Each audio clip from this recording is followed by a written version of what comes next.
Kuptimi i shkronjave në pashaport. Kur keni marrë apelas apo ekspuls, më poshtë po shpjegoj kuptimin e shkronjave që vendosen në pashaport. Shkronja A, pa mjet identifikimi të vlefshëm. Shkronja B, me mjet identifikimi udhëtimi fallco.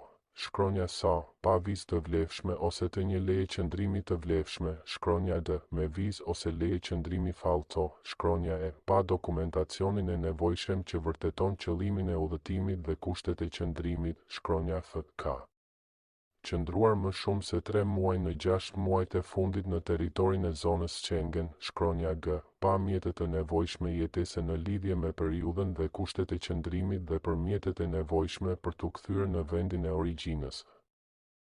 Shkronja H, është sinjalizuar në regjistrin e shtetit ku po hyn ose në sistemin SIS. Shkronja I, konsiderohet i rrezikshëm për rendin dhe sigurinë publike të brendshme.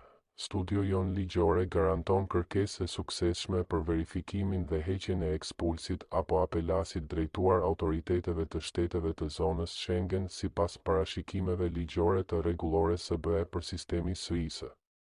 Për më shumë informacion kontaktoni në numrin e telefonit ose rezervoni takim pranë zyrave tona.